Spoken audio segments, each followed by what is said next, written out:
नमस्कार, विंध्या टाइम्स में आप सभी का स्वागत है। मध्य प्रदेश के विश्वविद्यालयों के लिए एक दुखद खबर है। खबर ये है कि नेशनल इंस्टीट्यूट रैंकिंग फ्रेमवर्क यानी NIRF के हर पैरामीटर में हमारे विश्वविद्यालय कमजोर साबित हुए और देश भर की 100 यूनिवर्सिटी में मध्य प्रदेश की एक भी यूनिवर्सिटी शामिल नहीं है। शिक्षा के स्तर को बढ़ाने सरकार का यह झूठा दावा इस रैंकिंग से ही समझ में आता है।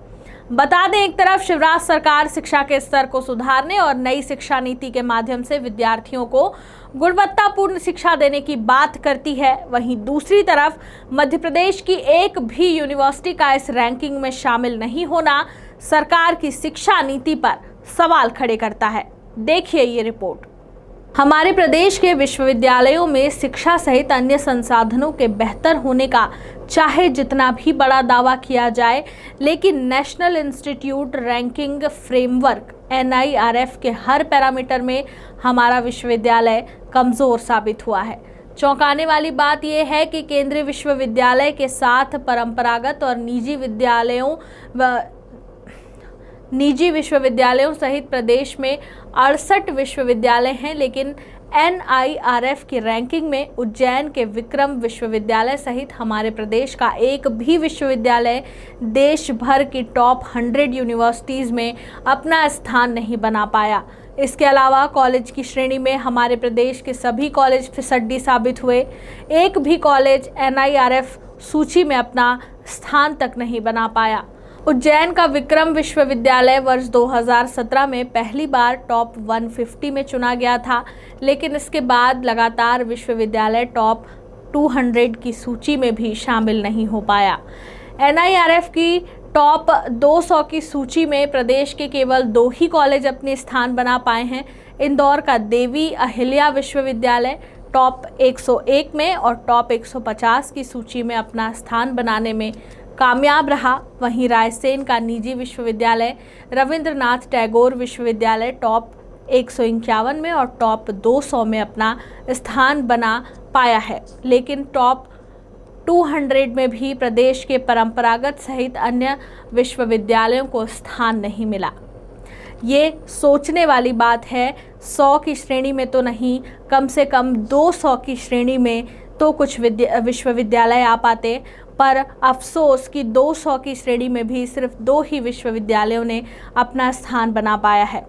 वहीं NIRF की रैंकिंग में केवल इंजीनियरिंग और मैनेजमेंट की श्रेणी की बात की जाए तो प्रदेश का सम्मान थोड़ा बच सका, जिसमें मैनेजमेंट की श्रेणी में इंदौर के IIM को देश भर में 7वां स्थान मिला। इसके अलावा ग्वालियर के Atal Bihari Vajpayee Indian Institute of Information and Technology and Management संस्थान को देश भर में 64वीं रैंक मिली है। इंजीनियरिंग कैटेगरी में इंदौर के IIT को देश भर में 16वां स्थान मिला है, तो वहीं इसके अलावा भोपाल के मौलाना आज़ाद नेशनल इंस्टीट्यूट को 70वां स्थान और ग्वालियर के Atal Bihari Vajpayee Indian Institute of Information and Technology and Management को 78वां स्थान प्राप्त हुआ है। वहीं जबलपुर के Pandit Dwarka Prasad Mishra Indian Institute of Information Technology Design को 82वां स्थान मिला है। NIRF की रैंकिंग में केवल इंजीनियरिंग और मैनेजमेंट की श्रेणी में ही प्रदेश का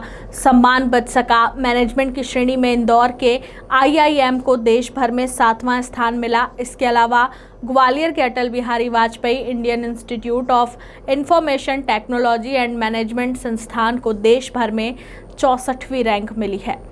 वहीं इंजीनियरिंग कैटेगरी में इंदौर के IIT को देश भर में 16वां स्थान हासिल हुआ। इसके अलावा भोपाल के मौलाना आज़ाद नेशनल इंस्टीट्यूट को 70वां, वहीं ग्वालियर के Atal Bihari Vajpayee Indian Institute of Information Technology and Management को 78वां, तो जबलपुर के Pandit Dwarka Prasad Mishra Indian Institute of Information and Technology Design and Manufacturing को 82वां स्थान मिला है। मध्य प्रदेश में शिक्षा का स्तर गिरने के कई कारण हैं। इसमें मुख्य रूप से टीचिंग लर्निंग एंड रिसोर्सेज में इंदौर के DAVV को छोड़कर प्रदेश के लगभग सभी विश्वविद्यालयों में नियमित शिक्षकों की कमी है।